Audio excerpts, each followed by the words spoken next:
Hey guys, hope you had a great day. Sorry I missed yesterday. Again, I had a really late night, so I'm going to play a little catch up here. I'm going to start with our scripture challenge. We're on day 11 and 12. 11 is Corinthians 15:33 through 34. So let me just open this up. Corinthians 1 Corinthians no, yes, 1 Corinthians 15:33 through 34.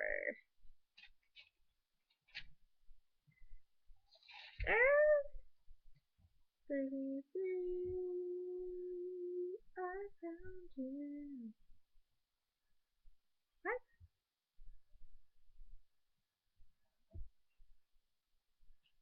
Oh, I'm so sorry. I was in Romans. Wow, no one's gonna watch this. Okay. 15, 33. I'm so sorry, guys. Okay. Do not be deceived. Bad company ruins good morals. This goes hand in hand with one of my favorite quotes. You are what you were. You become what you worship. Bad company ruins good morals. This is so true. I have been through this. Other people I know have been through this. Who you hang out with, you kind of morph into almost. They did this like study of friends and how they dress and how they interact with their friends. So they looked at a high school lunch table, and most of the lunch tables, the people sitting there were wearing the same thing. Generally the same things. There were some girls that were wearing V-neck tees with a cami. They were all wearing the same thing, the same brands. They were all in the same taste range. You become what you worship. Do not be deceived. Bad company ruins good morals. We always think we have to change to be friends with someone, to be cool, to be accepted, to get a part, to get onto a roster for a team. We always think we have to change ourselves for the good of others, for acceptance. But God says right here, bad company ruins good morals. That is bad company when they're trying to morph. Hi, Dad. Hey, guys. My dad says hey. You recorded something? Yes, I'm making a video. Thanks for tonight. You're welcome. You're welcome. Bad company ruins good morals.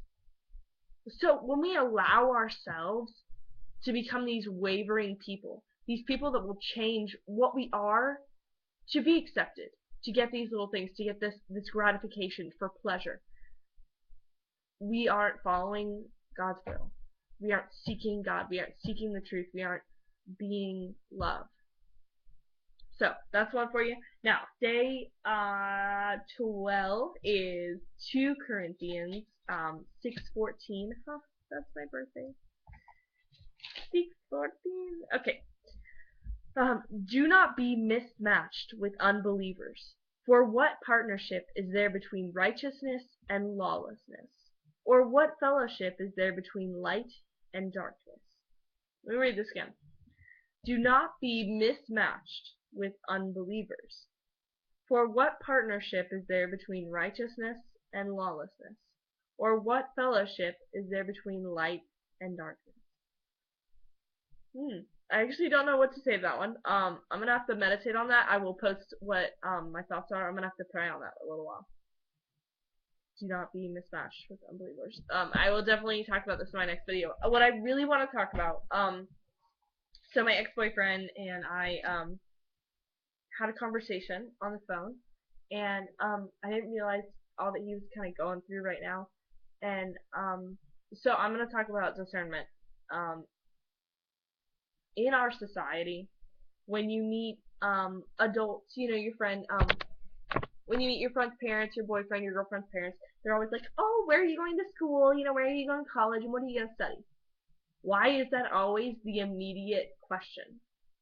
Why can't I not know? Like, I don't know. I'm 18 years old. I do not know. Like, why is that such a big deal? And people ask me all the time, where are you going to school, Lauren? I'm like, oh, I don't know yet. And they're like, oh, well, what do you think you want to study? And I'm like, well, I think I want to be a youth minister, but I'm not really sure. I'm still discerning. They're like, oh.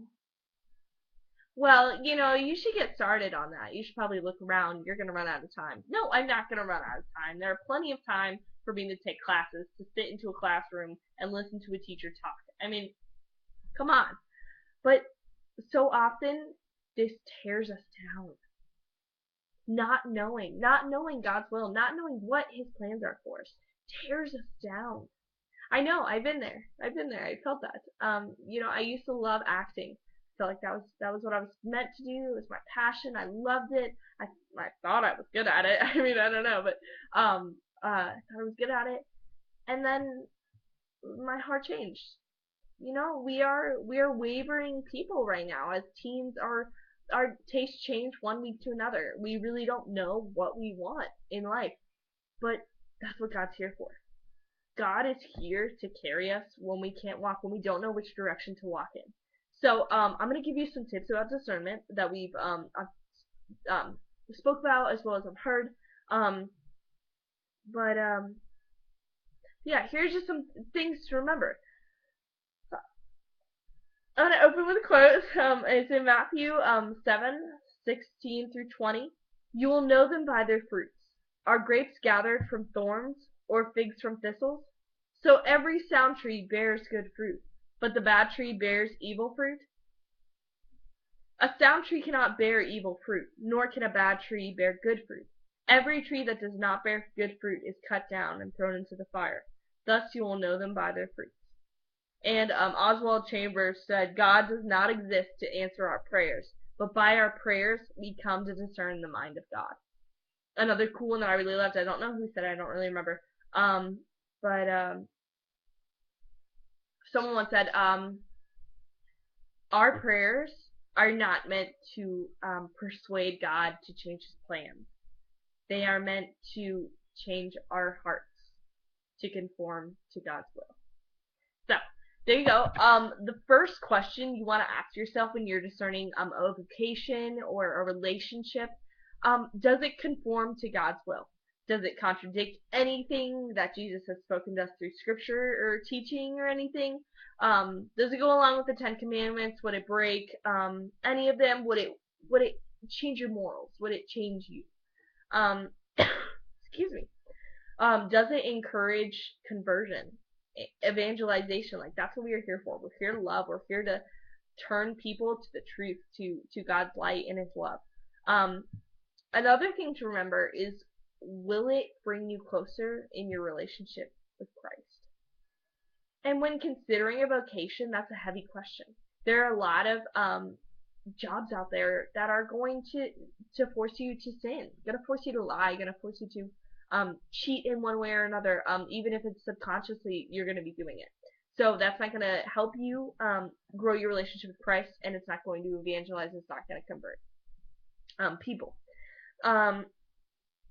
Another cool thing that someone said to me is, has God been setting you up for this, like your entire life? Like, could you like point out little bits and pieces of where God's given you the tools to do this vocation?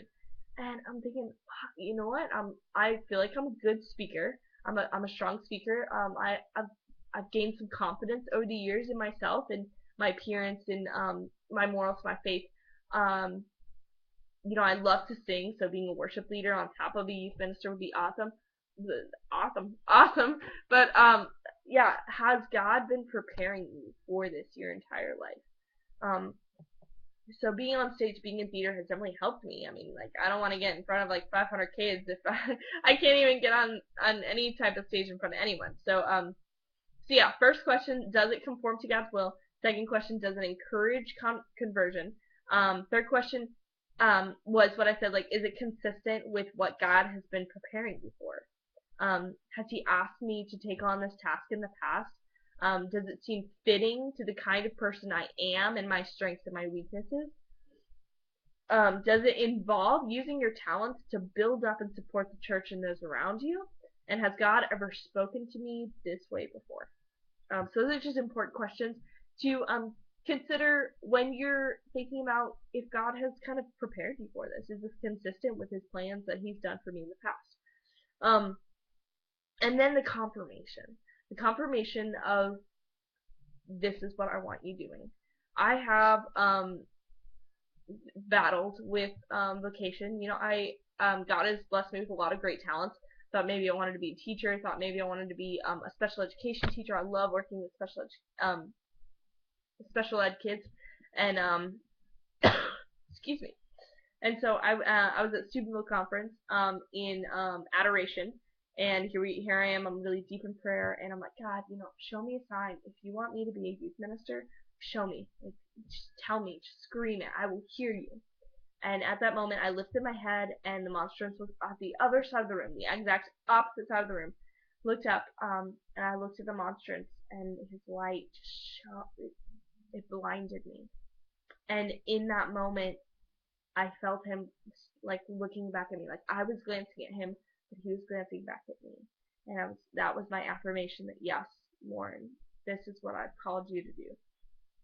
So, that confirmation. What are the signs that potentially confirms that this is God's will? That was a huge sign for me. So yes, that's obviously going to be in the front of my mind. And the last thing would be like, does your heart say yes? Does it say yes to the dress? Say yes to the vocation, Jesus style. Does your heart say yes?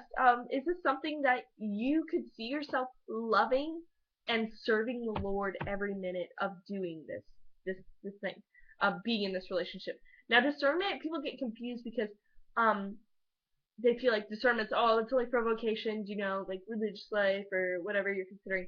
Have two options. I find it's easier when you're like, okay, actress or youth minister. Instead of like, do you want me to be a youth minister?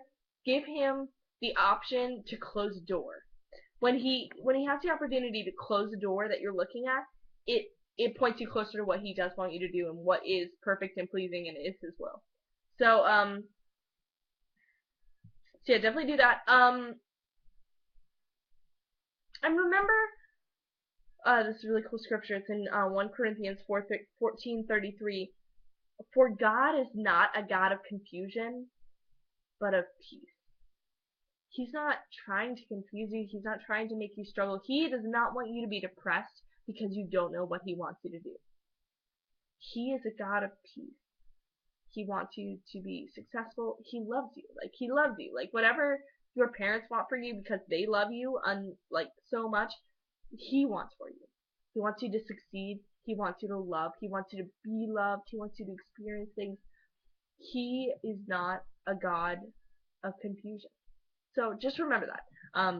And that's 1 Corinthians 14:33. It's a great one to remember when you're feeling down. But anyways, I just confronted so many people.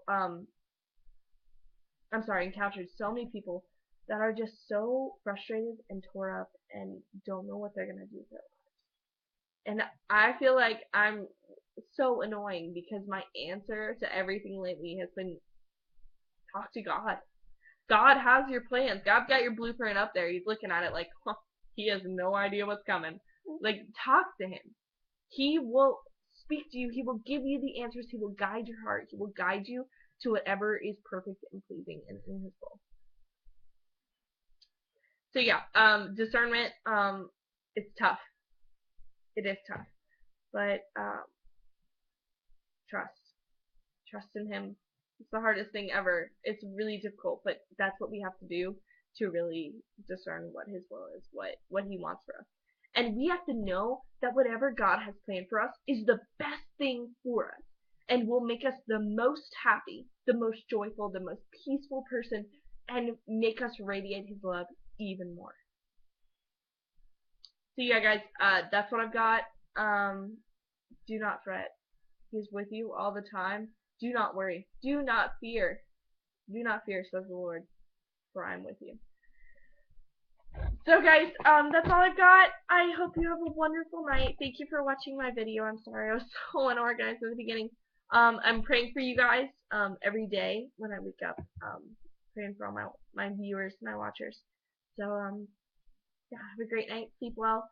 Say your prayers, and I hope God blesses you with his love tomorrow. Night.